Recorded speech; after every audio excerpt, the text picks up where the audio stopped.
El domingo pasado empezamos la serie sobre la voluntad de Dios y decíamos que la voluntad de Dios, por alguna razón, para algunas personas es como un misterio, como que la gente trata de buscar la voluntad de Dios específicamente en los momentos en los que van a tomar alguna decisión en su vida, pero realmente la voluntad de Dios tendría que tocar todos los aspectos de nuestra vida, no solamente en los momentos en los que vamos a tomar algunas decisiones. Algunas de las cosas que mencionábamos el domingo pasado, si usted no vio o escuchó el mensaje el domingo pasado, lo animamos a que vaya a verlo en el canal de YouTube o en Facebook para que pueda seguir la línea de pensamiento de lo que estamos diciendo. Una de las cosas que decíamos el domingo pasado es que todo cristiano debe hacer la voluntad de Dios. Todos tenemos la obligación de hacerlo. También decíamos que Dios nos ayude, nos capacita para hacer su voluntad, como dice la Biblia.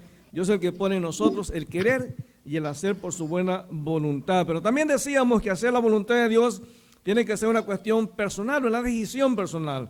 Porque a veces no es que Dios no nos muestre su voluntad, es que a veces nosotros no nos interesa lo que Dios nos está mostrando. También decíamos que hacer la voluntad de Dios es hacer lo que Él quiere. No se trata de hacer algo parecido a lo que Dios quiere, no, es exactamente a lo que Dios dice que hagamos. Debemos de hacer y no solo conocer, porque Jesús decía ahí en Mateo que una persona que conoce la palabra, conoce lo que Dios dice, pero no la hace, es como un hombre que construye su casa sobre la arena. Cuando vienen los problemas, las dificultades, la casa se derrumba, y eso pasa muchas veces en la vida de los cristianos. Y cuando vienen los problemas, las situaciones difíciles, nos desarmamos y la pregunta es, ¿dónde está Dios en esos momentos?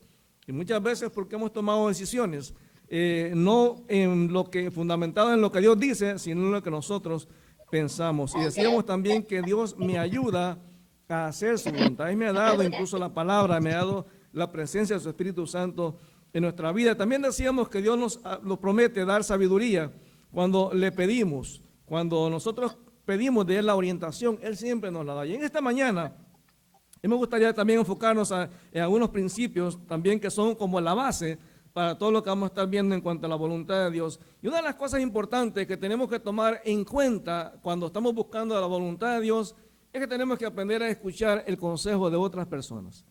Pero esto es bien delicado. Hay una línea bien delgada entre lo bueno y lo malo, entre lo correcto y lo incorrecto. O sea, es importante buscar el consejo de otras personas. Claro que sí. Fíjense que la Biblia dice, por ejemplo, en Proverbios 12:15, dice la Biblia, el camino del necio es derecho en su opinión, mas el que obedece al consejo es sabio. Entonces, es importante sí escuchar lo que otras personas tienen que decir. Dice la Biblia también que los pensamientos son frustrados donde no hay consejo, mas en la multitud de consejeros se afirma. O sea, sí es importante no consultar con una sola persona, sino con varias. Eso le decía Proverbios 15:22, pero tenemos que tener mucho cuidado, porque a veces las personas, cuando les pedimos un consejo, buscando la voluntad de Dios o para tomar una decisión importante en nuestra vida, muchas veces hay personas que nos van a querer decir lo que nosotros queremos escuchar. Y eso muchas veces nos lleva a tomar decisiones equivocadas. O muchas veces rechazamos un consejo que sabemos que es correcto porque no está de acuerdo en lo que nosotros pensamos. Quiero que vaya conmigo, por favor, al libro de Reyes, el primer libro de Reyes. Hay un caso bien interesante porque una decisión de una persona, de un rey, afectó lo que era el futuro. Y aunque Dios realmente ya había decidido lo que iba a pasar, este rey de alguna manera cierra su corazón a los consejos de personas sabias y decide buscar el consejo de personas que eran inmaduras. Ve ahí en primer libro de Reyes, capítulo 12, versículo 6 al versículo 11. Reyes, primer libro de Reyes, capítulo 12, versículo 6 al versículo 11. Aquí en este pasaje, Roboam, el hijo de Salomón, ha empezado a ser el rey. Y claro, Salomón, para mantener todo el lujo que tenía en su casa y en su vida, tenía que poner impuestos. Entonces, cuando Salomón muere, dice que la gente viene donde Roboam, donde el hijo de Salomón, y le dicen, oye, cambia tú la manera de hacer las cosas de tu papá. O sea, bájanos los impuestos. Entonces, Roboam trata de buscar el consejo en dos grupos. Dice en el versículo 6, primero de Reyes 12:6. Después el rey Roboam consultó el asunto con los ancianos que habían sido consejeros de su padre Salomón, o sea, gente que tenía experiencia. Dice, ¿qué me aconsejan ustedes? Estoy leyendo la Nueva Traducción Viviente. Les preguntó, ¿cómo debo responder a este pueblo? Los consejeros ancianos contestaron, si hoy se pone a servicio de este pueblo y le das una respuesta favorable, ellos siempre serán tus leales súbditos. Sin embargo, Roboam rechazó el consejo de los ancianos y pidió en cambio la opinión de los jóvenes que se habían criado con él, o sea, jóvenes que habían tenido todo en la vida, que nunca habían pasado ninguna necesidad. Y les dijo, ¿qué me aconsejan ustedes? Versículo 9. ¿Qué debo responder a esta gente que me pide que alivie las cargas que impuso mi padre? Y versículo 10, los jóvenes contestaron, así debería responder a estos que se quejan de todo y que quieren una carga más liviana. Mi dedo meñique es más grueso que la cintura de mi padre. Es cierto que mi padre les impuso cargas pesadas, pero yo las haré aún más pesadas. Mi padre los golpeaba con látigos, pero yo los azotaré con escorpiones. Y Roboam decide seguir el consejo de los jóvenes, que son gente que se ha criado en la opulencia, en la falta de necesidad, que han tenido todo en su vida, y él sigue el consejo y la nación se le divide en dos. Hay 10 tribus que se van lejos de Roboam por la mala decisión, por el mal consejo que Roboam decidió seguir. Es claro que los ancianos le habían dado el buen consejo. Entonces, muchas veces cuando pedimos consejo a alguien, tenemos que estar seguros que esa persona es una persona madura espiritualmente. Recuérdese, hay viejos necios y hay viejas necias. Hay viejos testarudos y viejas testarudas. Fíjense que la Biblia dice en Job capítulo 12, versículo 12, Job 12:12, dice, la sabiduría pertenece a los ancianos y el entendimiento a los mayores. Es cierto, hermano. Una persona mayor, uno espera que sea más sabio, pero la edad no hace más sabio a la persona. Hay gente que usted ya lo ve mayor y siguen siendo tan necios como un niño.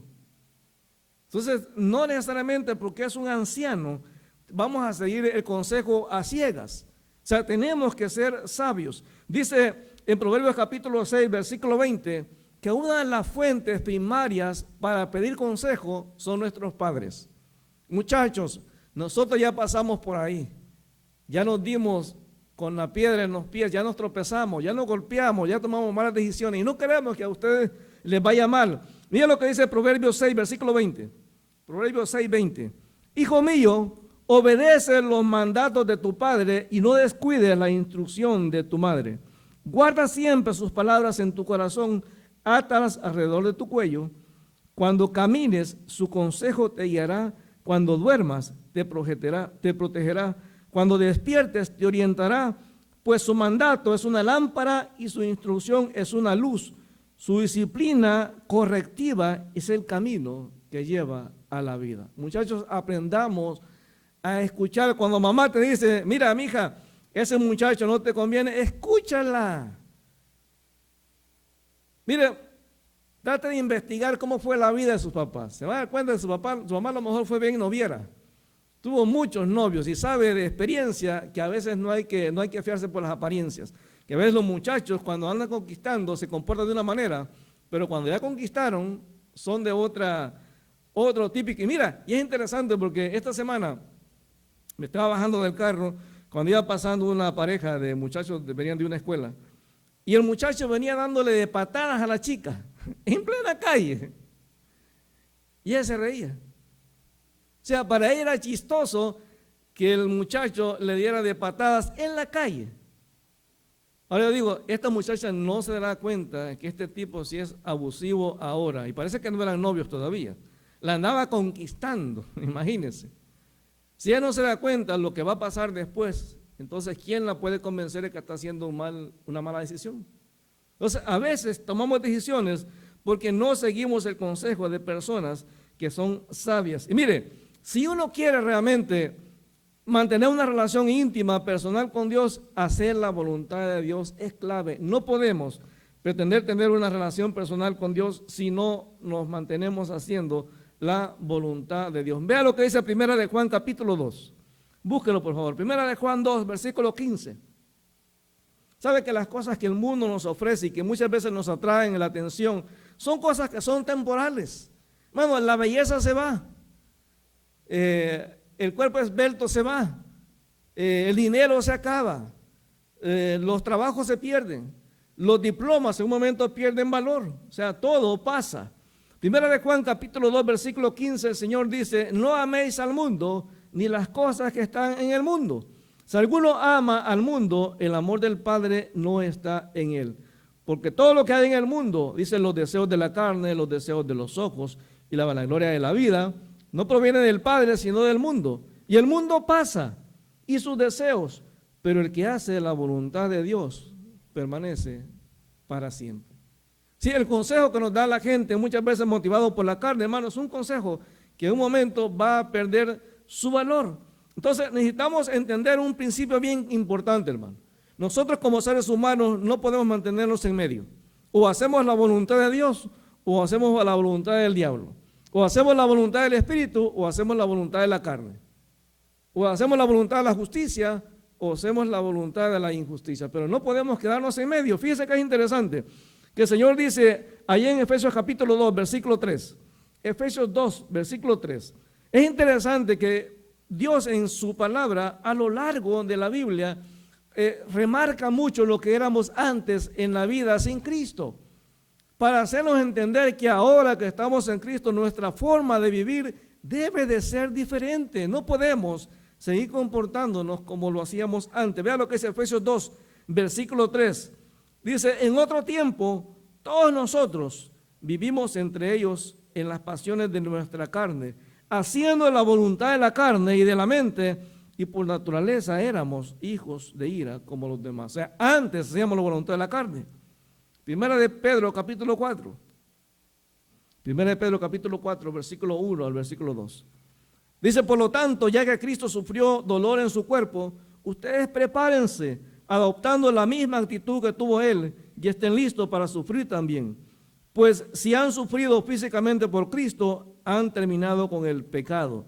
No pasarán el resto de la vida siguiendo sus propios deseos, sino que estarán ansiosos de hacer la voluntad de Dios. En el pasado, versículo 3, han tenido más que suficiente de las cosas perversas que les gustaba hacer a los que no tienen a Dios: la inmoralidad, las pasiones sexuales, las parrandas, las borracheras, las fiestas desenfrenadas y abominable adoración a ídolos. Todas esas cosas antes era normal que los hiciéramos, pero ahora ya no. Entonces muchas veces todo depende de a quién yo alimento, si mi área espiritual o mi área carnal. No es lo mismo que usted pase media hora leyendo la palabra y orando a que pase 3 horas viendo una novela. El efecto va a ser diferente. De hecho, una persona, por ejemplo, que escucha música rock pesado, los psicólogos han descubierto que esa persona generalmente es agresiva, porque esa música le transmite agresión, y esa es la manera en la que la persona realmente reacciona. Dice la palabra en Juan capítulo 8, Juan 8, versículo 31. En Juan 8, versículo 31, Jesús nos dice que nosotros ahora en Cristo somos libres y tenemos que disfrutar esa libertad que tenemos en Él. Juan 8, versículo 31. Juan 8, 31 hasta el versículo 36, de 31 a 36. Dice: dijo entonces Jesús a los judíos que habían creído en Él: si ustedes permanecen en mi palabra, serán verdaderamente mis discípulos y conocerán la verdad, y la verdad les hará libres. Fíjense que mucha gente toma el versículo 32 nada más. Dice: y conocerán la verdad, y la verdad los hará libres. Y es cierto. O el versículo 36, donde dice: así que si el Hijo los libertare, serán verdaderamente libres. Y eso es cierto, hermano. Pero no podemos negar que para yo disfrutar de la libertad que tengo en Cristo, yo debo de permanecer en Él. Lo dice el versículo 31. Si ustedes permanecen en mi palabra, o sea, en la palabra, en la Biblia, serán verdaderamente mis discípulos y conocerán la verdad que está aquí en la Biblia, y la verdad los hará libres. Respondieron: linaje de Abraham somos, y jamás hemos sido esclavos de nadie. ¿Cómo dices tú, serán libres?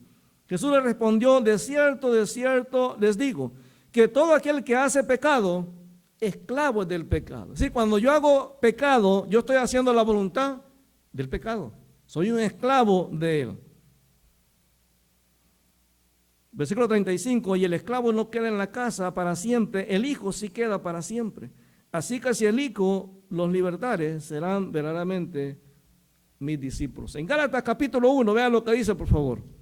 Gálatas capítulo 1, el Señor está hablando aquí a través del apóstol Pablo a la iglesia de Gálatas, y es interesante cómo el apóstol llama a esta iglesia a vivir de una manera que refleje lo que es ahora su libertad en Cristo, sin caer en el libertinaje. Capítulo 5 de Gálatas, en el versículo 1 primero, dice: estad firmes pues en la libertad con que Cristo nos hizo libre, y no estéis otra vez sujetos al yugo de esclavitud. Toda persona que tiene a Cristo como su Señor Salvador es libre en Cristo. Pero mira lo que dice el versículo 13: porque vosotros, hermanos, a libertad fuisteis llamados, solamente que no uséis la libertad como ocasión para la carne, sino servíos por amor los unos a los otros. Hay gente que dice: soy libre en Cristo, puedo hacer lo que yo quiera, lo que me dé la gana. No funciona así, hermano.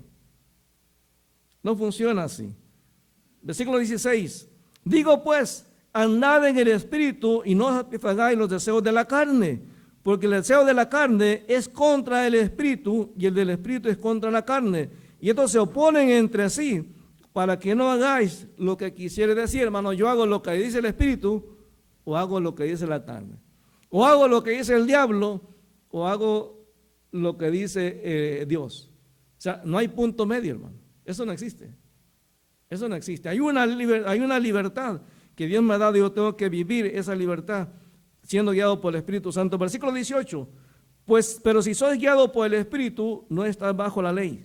Y manifiestan son las obras de la carne, que son adulterio, fornicación, inmundicia, lascivia, idolatría, hechicerías, enemistades, pleitos, celas, iras, contiendas, disensiones, herejías, envidias, homicidios, borracheras, orgías y cosas semejantes a estas, acerca de las cuales les amonesto, como ya les he dicho antes, que los que practican tales cosas no heredarán el reino de Dios. No podemos vivir de la misma manera que vivíamos antes, ahora que estamos en Cristo. Hermano, mire, esto de hacer la voluntad de Dios como es voluntario, al final de cuentas tenemos que entender que lo que yo decida hacer, si me decido someter a Dios o me decido someter al diablo, si decido someterme al Espíritu o decido someterme a la carne, cualquier decisión que yo tome va a tener consecuencias. Aquí no importa lo que usted y yo pensemos, hermano. Hay gente que piensa que podemos cambiarle algunos versículos de la Biblia para que diga lo que nosotros pensamos. Hermano, toda desviación sexual es pecado. Nosotros no podemos discriminar a nadie, pero su manera de pensar o tu manera de pensar jamás debe estar por sobre lo que la palabra de Dios dice. Fíjense que en Lucas capítulo 12, el Señor Jesús nos pone ahí un ejemplo. Vaya conmigo, Lucas capítulo 12, por favor. Cuando no hacemos la voluntad de Dios, siempre hay consecuencias, hermano, siempre. Y Dios es misericordioso. Dice la Biblia que Dios es lento para la ira y grande en misericordia. Lo veíamos precisamente el día viernes, cuando veíamos la iglesia de Teatira. Pero el amor de Dios no va a evitar nunca las consecuencias que nosotros mismos nos hemos buscado por causa de las decisiones que tomamos. Lucas capítulo 12, versículo 43. Lucas 12, 43. Dice: bienaventurado aquel siervo al cual cuando su señor venga le haya haciendo así. En verdad les digo que lo pondrá sobre todos sus bienes. Mas aquel siervo dijera en su corazón: mi señor tarda en venir, y comenzara a golpear a los criados y a las criadas, y a comer y a beber y a embriagarse, vendrá el señor de aquel siervo en día que éste no espera y a la hora que no sabe, y le castigará duramente y lo pondrá con los infieles. Aquel siervo que, conociendo la voluntad de su señor, no se preparó ni hizo conforme a su voluntad, recibirá muchos azotes. Mas el que sin conocerla hizo cosas dignas de su voluntad, que hizo cosas dignas de azotes, será azotado poco, porque a todo aquel a quien se haya dado mucho, mucho se le demandará, y al que mucho se le haya confiado, más se le pedirá. Mi hermano, mire, usted y yo tenemos la libertad de hacer lo que nos dé la gana. En realidad podemos decidir hacer la voluntad de Dios o no, pero tenemos que entender que eso no va a tener ningún efecto en lo que Dios decida hacer al final. O sea, nadie puede justificar. O sea, en la vida es así, la vida normal, de la día a día, usted y yo podemos hacer lo que queramos y a veces no nos damos cuenta que eso de las consecuencias afectan todas las áreas de nuestra vida. Por ejemplo, imagínese que mañana usted llega a su trabajo y usted dice, no, yo soy libre para hacer las cosas que yo quiera, como a mí me plazca, como me dé la gana. Usted llega a su trabajo y le dice a su jefe, no, a partir de ahora yo quiero que tú entiendas que yo soy libre, que este país es un país libre donde puedo hacer lo que yo quiera y a partir de ahora yo voy a hacer mi trabajo como yo quiera. Voy a entrar a la hora que yo quiera y me voy a ir a la hora que yo quiera y quiero que me paguen lo que yo quiera. ¿Qué crees que va a pasar? Van a votar, hermano. Ahora, si su jefe tiene esa autoridad para darle ese castigo por su actitud de rebeldía, ¿quién piensa que va a ser Dios? ¿Quién piensa que es usted para decir a Dios lo que tiene o no que aceptar? No, hermano. Cuando Dios dice que algo es pecado, no importa lo que un pastor te diga. Los pastores nos equivocamos, hermano. Y los pastores a veces decimos cosas por quedar bien con la gente.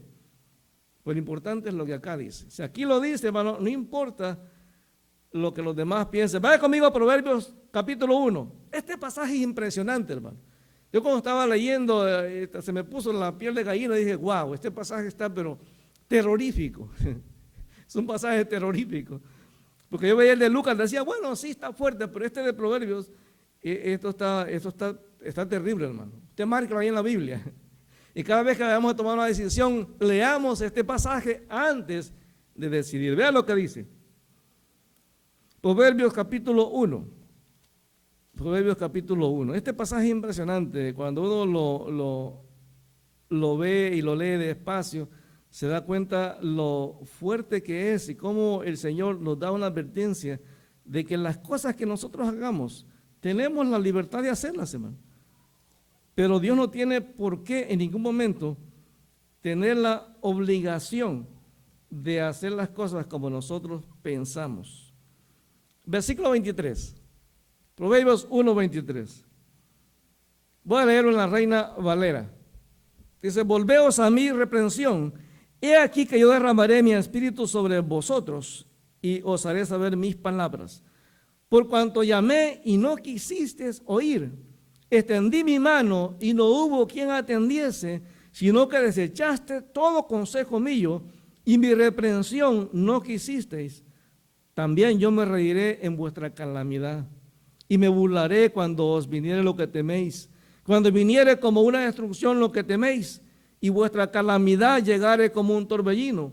Cuando sobre vosotros viniere tribulación y angustia, entonces me llamarán y no responderé. Me buscarán de mañana y no me hallarán, por cuanto aborrecieron la sabiduría y no escogieron el temor de Jehová. Ni quisieron mi consejo, y menospreciaron toda reprensión mía. Comerán del fruto de su camino y serán hastiados de sus propios consejos. Porque el desvío de los ignorantes los matará y la prosperidad de los necios los echará a perder. Mas el que oyere y habitara confiadamente, vivirá tranquilo, sin temor del mal. No, bueno, mire, Dios lo está diciendo en este pasaje, cuando nosotros nos empecinamos, nos empeñamos a hacer las cosas como nosotros pensamos, cuando nos esté yendo mal, le va a decir, dice aquí en la Biblia que se va a reír. Él se va a reír y a lo mejor Dios te va a decir, te lo dije. Te lo dije. Y que a veces, yo no sé si a usted le ha pasado, pero una vez veía una película donde había un señor que había visto un partido de fútbol y él todos los fines de semana veía el mismo partido. Y él decía, y la esposa le decía, pero ¿por qué ves ese partido que está grabado? Dice, a lo mejor hoy gana mi equipo. A lo mejor este sábado sí gana. No, hermano. Si ya está grabado, ya pasó. O sea, yo no puedo pretender que cuando yo hago pecado al final me va a ir bien. Es imposible, la fórmula no funciona, hermano. Todo pecado tiene consecuencia. Entonces, ahora, fíjese que es interesante. Dios es tan bueno que aparte de las consecuencias nos da por lo menos dos promesas. Si usted y yo hacemos la voluntad de Dios. Número 1, Mateo capítulo 12. Mateo capítulo 12. Imagínense que de pronto un día estamos aquí en el culto y llega, no sé, cualquier persona, una persona importante, con la que llegara el primer ministro, aquí el de Canadá, llegar aquí al culto y resulta que él allá pues en IKEA llegó a dar un tour y conoció a Félix. Ahora imagínense que cuando él llega aquí a la iglesia, él no conoce a nadie, pero conoce a Félix. Y cuando entra al culto se va directo a Félix y dice: Félix, ¿cómo estás? ¿Cómo se sentiría Félix que el primer ministro de Canadá se acordó de él y de su nombre? Óigame, es un privilegio. Y mira lo que dice el Señor aquí en Mateo capítulo 12, un privilegio mayor todavía. Mateo 12:50, porque cualquiera que hace la voluntad de mi Padre que está en los cielos, ese es mi hermano y mi hermana y mi madre. Es decir, con ese yo tengo una relación personal, yo lo conozco a ese, tengo una relación cercana con él. Imagínense que el Señor, cuando yo hago las cosas como el Padre quiere, dice: yo lo conozco a él, yo sé quién es él. Imagino cuando los ángeles en el cielo dicen: wow, y esa persona que hace las cosas que Dios manda, qué tremendo. Dios dice: yo lo conozco, yo sé quién es ese. ¿Se acuerdan lo que Dios le dijo a Satanás? ¿No has considerado a mi siervo Job? Que no hay nadie como en la tierra. Wow, Job no se dio cuenta. Pero imagínense que Job hubiera podido ver esa imagen, ese momento ahí, cuando Dios le dijo eso a Satanás. ¿Cómo se hubiera sentido Job? Wow, Dios dice que yo soy uno de los justos en la tierra. Eso va a sentir Jesús. Eso va a sentir el Señor. En Hebreos capítulo 10. Hebreos capítulo 10. Usted y yo posiblemente le hemos hecho peticiones a Dios. Fíjense que dice la palabra y da una promesa de cuando nosotros hacemos la voluntad de Dios, Dios se compromete a darnos aquellas cosas que Él nos ha prometido. Hebreos capítulo 10, versículo 36. Dice: porque os es necesaria la perseverancia para que, habiendo hecho la voluntad de Dios, os tengáis lo prometido. Es decir, cuando yo haga la voluntad de Dios, Dios me va a dar aquellas cosas que Él me ha prometido. Cualquier cosa que sea. Y lo dice incluso 1 Juan capítulo 5, porque otra vez, a veces usted y yo pedimos y pensamos que por orar en el nombre de Jesús ya es automático que vamos a tener lo que le hemos pedido a Dios. No funciona así, hermano. 1 Juan capítulo 5, versículo 14. 1 Juan 5, 14. 1 Juan 5, 14. Dice: y esta es la confianza que tenemos delante de Él, que si pedimos algo conforme a su voluntad, Él nos oye. Y en el siguiente versículo dice: si sabemos que Él nos oye, ya tenemos las peticiones que le hayamos hecho. Es una promesa de Dios. Cuando hacemos la voluntad de Dios, el Señor dice: yo me voy a identificar contigo, voy a tener una relación íntima personal contigo, lo que te he prometido te lo voy a dar. Cuando ores a mí de acuerdo a la voluntad del Padre, yo te lo voy a dar. Bueno, caminar con Dios y hacer su voluntad es una decisión personal. Y a partir del próximo domingo que empecemos a ver cada aspecto de la voluntad de Dios, usted va a dar cuenta que está tan claro ahí. Y usted va a dar cuenta, a lo mejor usted me va a decir en un momento: oiga, yo eso ya lo sabía. Fantástico. El primer paso es saberlo. El segundo paso es aplicarlo. Porque yo puedo saber la Biblia de pe a pa, de pasta a pasta, pero si no la aplico a mi vida, de nada me sirve. De nada me sirve. Estoy construyendo mi vida cristiana sobre la arena. Estoy construyendo mi vida cristiana sobre algo que cuando vengan los problemas, las dificultades, se me va a caer la casa. ¿Por qué cree que usted ve a veces cristianos que cuando vienen los problemas, las dificultades, se van de la iglesia? Porque para ellos su relación es con la iglesia, no con Dios. Bueno, Dios está ahí siempre en el trono a pesar de que las cosas vayan mal. Pero cada decisión que yo tomo en mi vida va a afectar esa relación con mi Padre. Ahora, yo no sé realmente cuáles son las decisiones que usted está tomando en su vida en este momento. Pero cualquiera que sea, Dios espera que su voluntad sea la norma que guíe cada decisión que vayamos a tomar. Padre, te alabamos en el nombre de Jesús. Mi Dios, te damos gracias porque tú eres bueno, porque para siempre, mi Dios, es tu misericordia. Señor, vemos alrededor nuestro decisiones que tenemos que tomar. Muchas veces en cuestión del hogar, muchas veces en cuestión de la casa, muchas veces en cuestión del trabajo, de la salud, del estudio, Señor, diferentes cosas que tenemos que decidir. Y Padre, queremos realmente hacer tu voluntad. Y Padre, tu palabra nos dice de una manera bien clara que nosotros tenemos que reconocer, entender que tu voluntad está ahí reflejada en tu palabra, pero que somos nosotros los responsables de lo que vayamos a decidir y que, Padre, no hay término medio. O hacemos tu voluntad o hacemos la voluntad del diablo. O hacemos la voluntad del Espíritu o hacemos la voluntad de la carne. O nos dejamos guiar por el consejo de tu palabra o por el consejo de personas que no te conocen. Cada día, mi Dios, va a haber oportunidades para tomar estas decisiones. Padre, te queremos pedir en el nombre de Jesús que tú, Señor, tomes nuestra vida, Señor. Que podamos realmente poner nuestra vida en el altar tuyo, Señor. En el altar del sacrificio. Y que podamos hacer las cosas como tú mandas que las hagamos. Que cada día podamos reflejar esa salvación que tú nos has dado, Señor. Que como iglesia dejemos de pelear si se pierde o no se pierde la salvación, Señor. Que al final de cuentas eso no es lo importante. Lo importante es que si yo soy salvo, debo de reflejar en mi vida diaria que Cristo ha cambiado y que el Espíritu Santo mora en mí, que el Espíritu Santo me guía, que el Espíritu Santo me confronta, como dice tu palabra, con justicia, con pecado y con juicio. ¿Por qué, Señor? Porque cuando hay algo malo en mi vida, el Espíritu Santo me va a confrontar para hacer las cosas como tu palabra lo dice. Ayúdanos, Señor, a ser sensibles a tu palabra, Señor. Ayúdanos a ser obedientes a lo que tu palabra dice.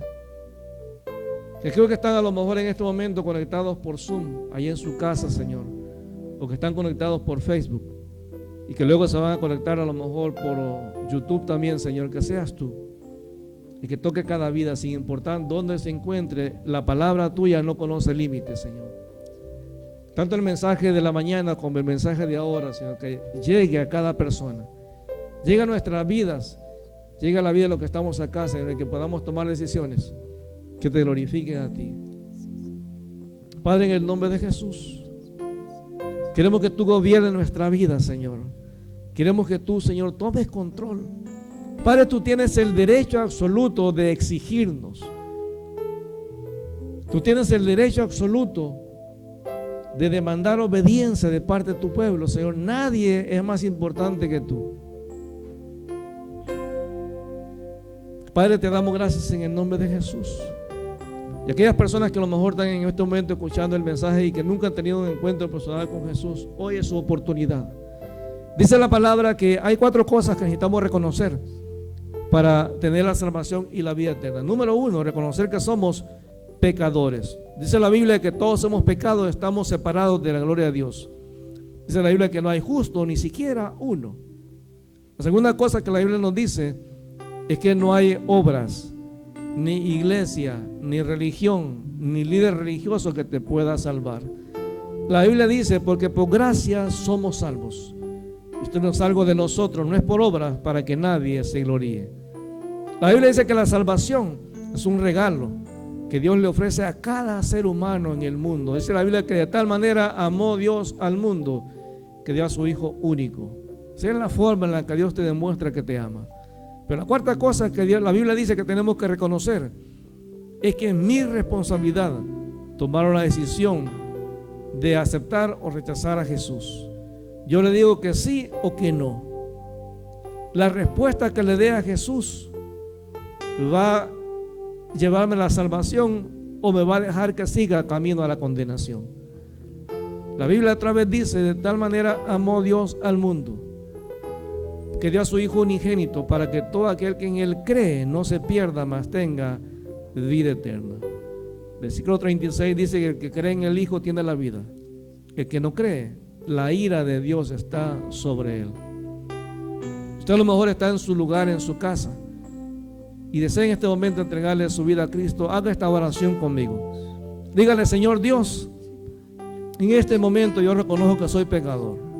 Reconozco, Señor, que no hay ninguna iglesia, ninguna buena obra, ningún nivel de sinceridad o de honestidad que me pueda salvar.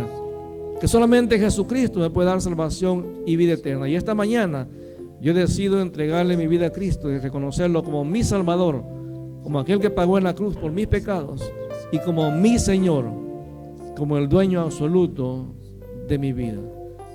Si ha tomado esta decisión, le animamos a que nos lo haga saber. Mándanos un mensaje, un texto. Y si se vive en la zona de Montreal, avísenos para darle alguna orientación. Si vive lejos de acá, en otra ciudad, en otro país, igual comuníquese y lo orientaremos a una iglesia de sana doctrina. Señor, te damos gracias. Que cada uno de los que estamos acá, mi Dios, que hemos escuchado tu mensaje, podamos decidir vivir para ti, Señor. Te damos gracias en el nombre de Jesús, porque tú eres bueno, Señor. Gracias, mi Dios, en el nombre de Jesús. Gracias, Señor, porque tú eres bueno. Gracias, mi Dios, porque tú eres un Dios maravilloso. Gracias, mi Dios, en el nombre de Jesús. Vengo a ti hoy, Señor, a rendir mi corazón. Quiero más de ti. Dígaselo al Señor.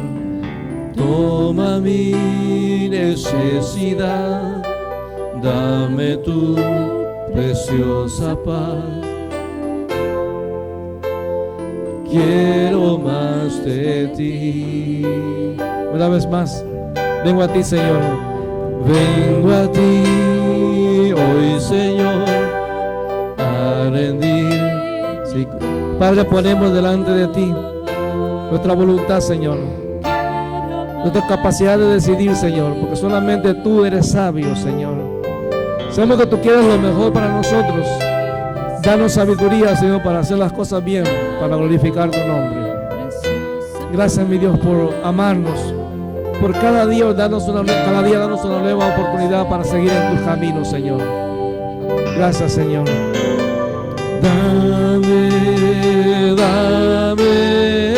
Dame más de ti. Bendito Señor, bendito Señor.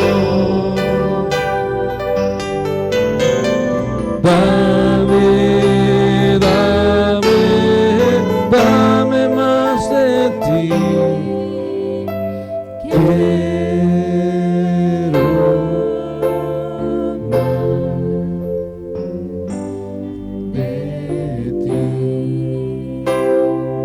Señor, te damos gracias en el nombre de Jesús. Padre, que en este momento que vamos a tomar la cena, Señor,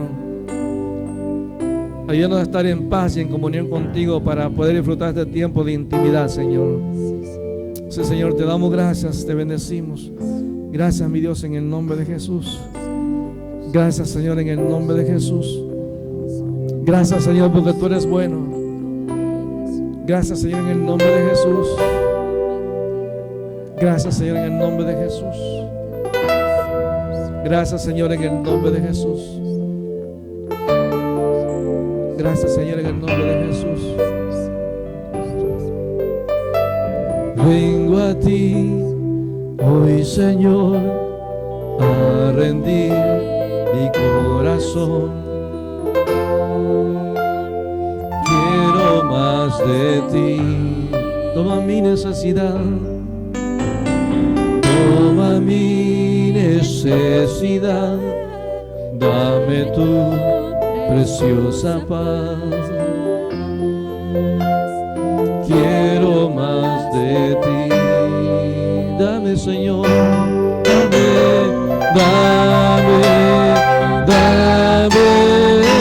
dame más de ti.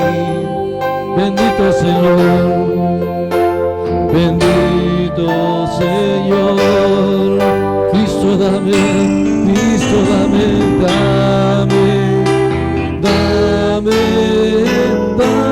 más de ti. Quiero más de ti. Gracias, Señor.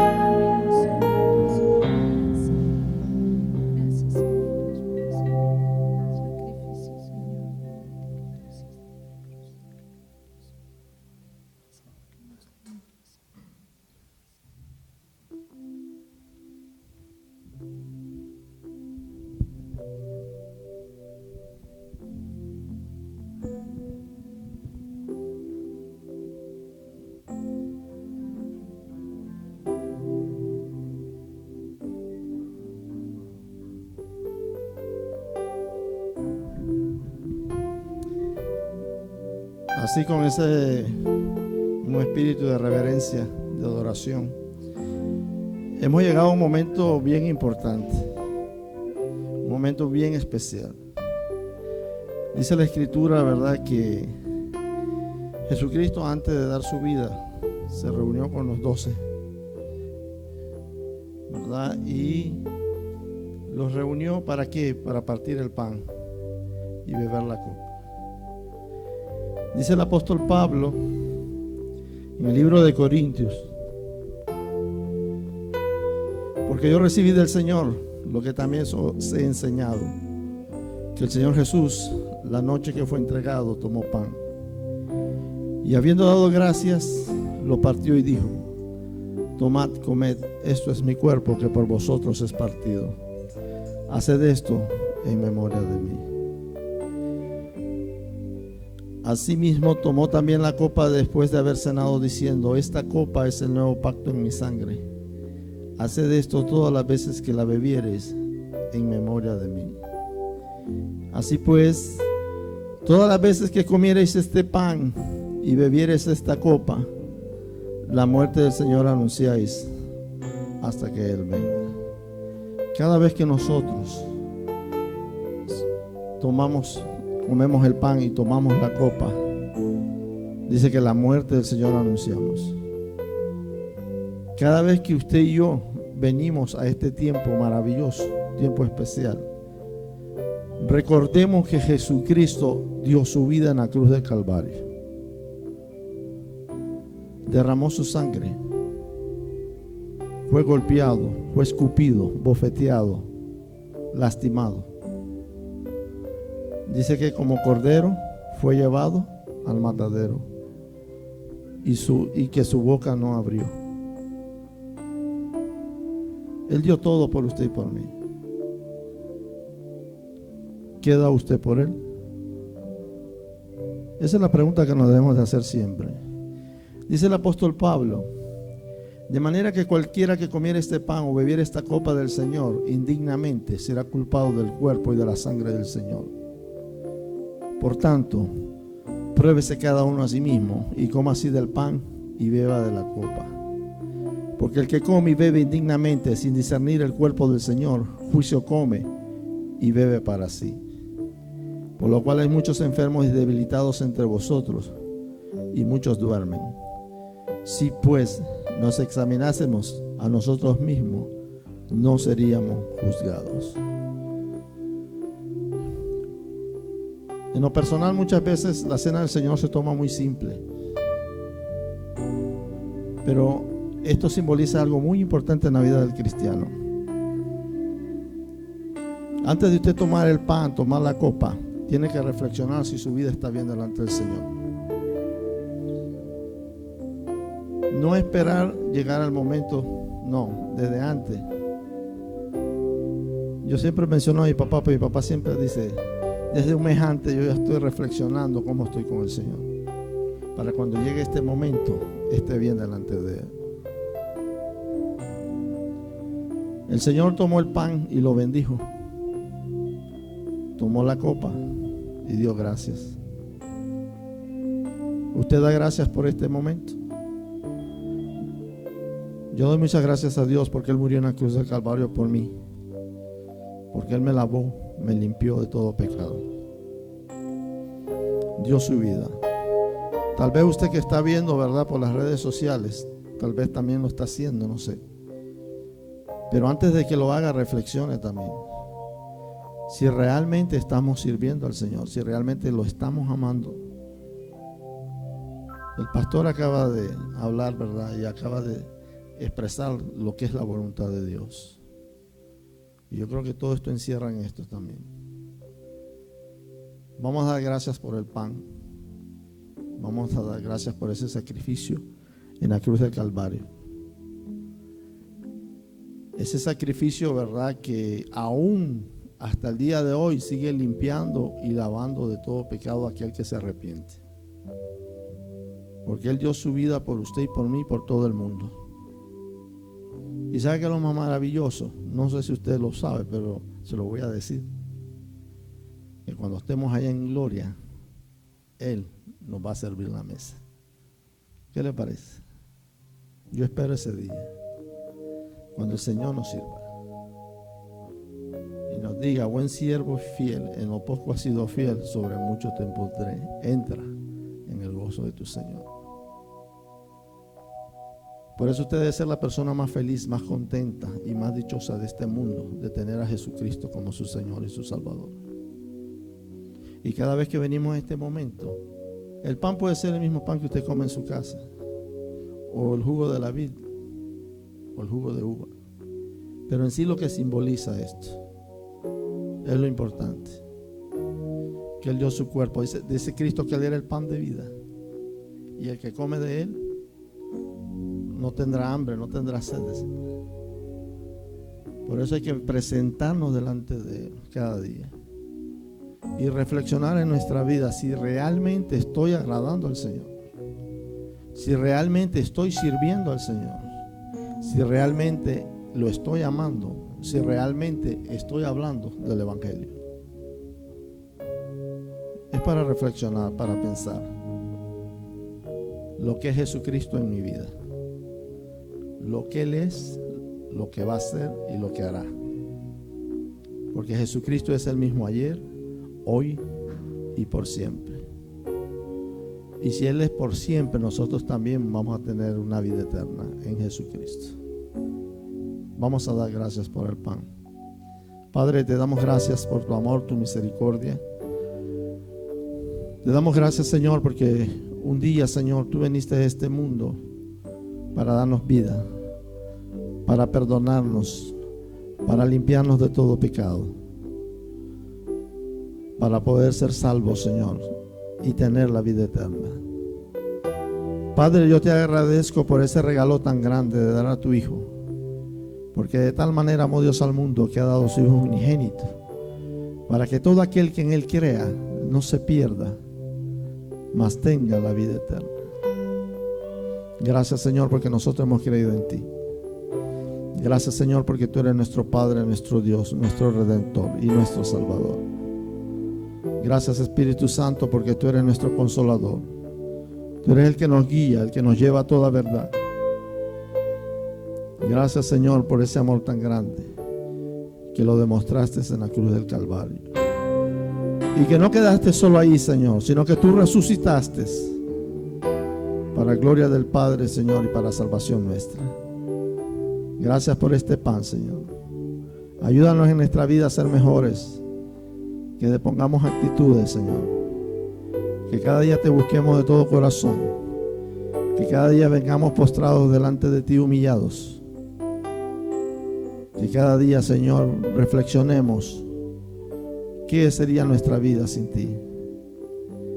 Pero gracias, Señor, que contigo somos más que vencedores. Gracias, Padre, por ese amor tan grande a través de tu Hijo. Y te agradecemos por este pan, Señor. Gracias en el santo y bendito nombre de Cristo Jesús, nuestro Señor y Salvador. Amén. Si voy a pedir a los hermanos de este lado izquierdo mío que puedan pasar, y así después aquí al centro, ¿verdad?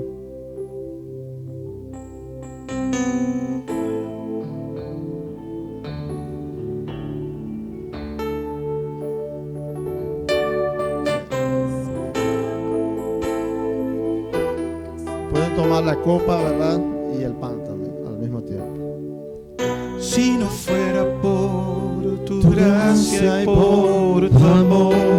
Pueden pasar, hermanos, si no, aquí al centro. Si no fuera por tu gracia y por tu amor, ¿qué sería de mí si no me hubieras alcanzado? ¿Dónde estaría? ¿Dónde estaría hoy si no me hubieras perdonado? Habría un vacío en mi corazón, vagaría sin rumbo y sin dirección. Si no fuera por tu gracia y por tu amor, si no fuera por tu gracia y por tu amor, como un pájaro herido que se muere en el suelo. Sería que brama por agua en un desierto. Si no fuera por tu gracia y por tu amor. Si no fuera por tu gracia y por tu amor, ¿qué sería de mí? ¿Qué sería de mí si no me hubieras alcanzado? ¿Dónde estaría hoy? Dice. ¿Dónde estaría hoy si no me hubieras perdonado? Un vacío en mi corazón, vagaría sin rumbo y sin dirección. Si no fuera por tu gracia y por tu amor, oh Dios, si no fuera por tu gracia y por tu amor, sería como un pájaro herido que se muere en el suelo. Sería como un ciervo que brama por agua en un desierto. Si no fuera por tu gracia y por tu amor, si no fuera por tu gracia y por tu amor, si no fuera por tu gracia y por tu amor. Dice la Escritura, y habiendo dado gracias, lo partió y dijo: tomad, comed, esto es mi cuerpo, que por vosotros es partido. Comamos, hermano.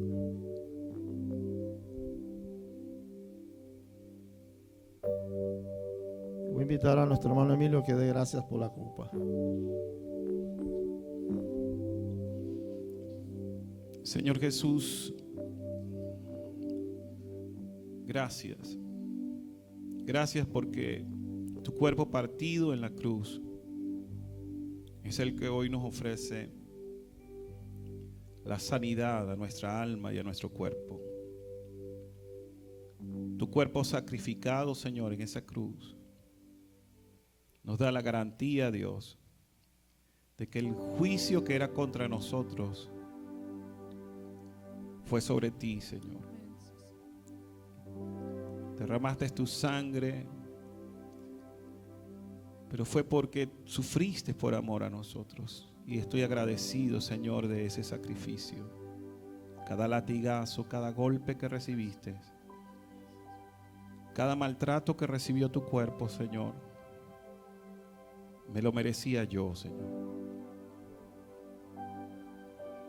Y tú recibiste todo ese sacrificio, recibiste toda esa dolencia, todo ese maltrato, para que hoy pueda yo tener paz aún en medio del dolor y en medio del sufrimiento. Gracias, Señor Jesús. Como este pan, Señor, declarando que así como ese pan, Señor, puede entrar a todo mi ser y volverse alimento para mi vida, tu cuerpo, tu palabra, tu vida, Señor, ahora es parte de la mía. Yo soy parte de ti, Señor. Estoy en ti. Te pertenezco. No podemos separarnos. Tú y yo, Señor, somos uno, Dios. Y estoy agradecido porque así como tú oraste, Señor, que tú y el Padre son uno, tú pediste que nosotros fuéramos uno y hoy somos uno contigo, Señor. Somos miembros de tu casa y miembros de tu familia. Gracias, Señor, por este pan. En el nombre de Jesús. Amén. Amén. Dice la palabra: así mismo tomó también la copa después de haber cenado, diciendo: esta copa es el nuevo pacto en mi sangre. Haced esto todas las veces que la bebiereis en memoria de mí. Bebamos.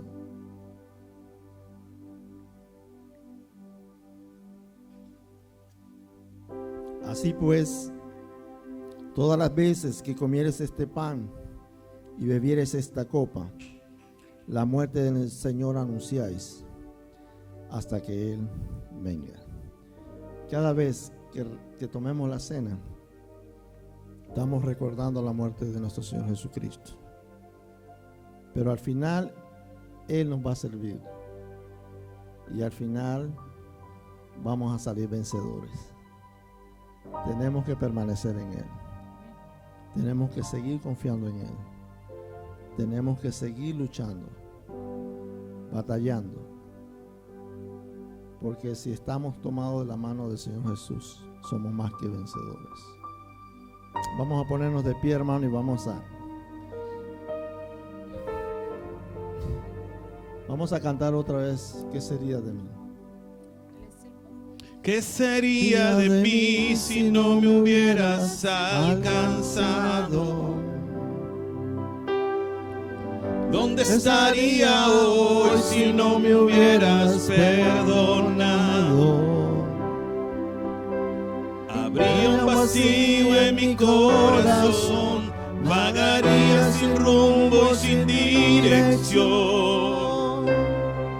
Si no fuera por tu gracia y por tu amor, si no fuera por tu gracia y por tu amor, sería como un pájaro herido que se muere en el suelo. Sería como un ciervo que brama por agua en un desierto. Si no fuera por tu gracia y por tu amor, si no fuera por tu gracia y por tu amor, Hijo de Dios, Recibe hoy. Recibe hoy toda la gloria, la honra y honor,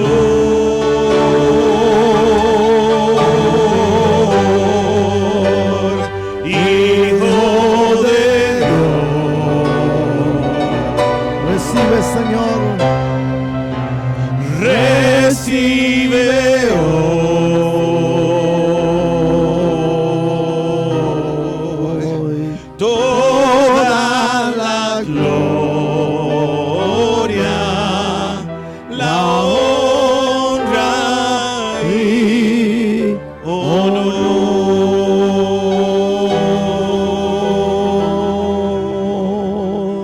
toda la gloria, la honra y honor.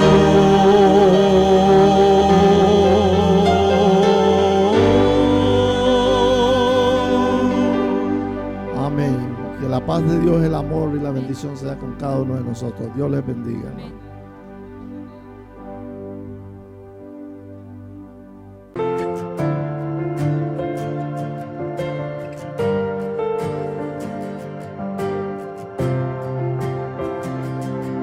A Dios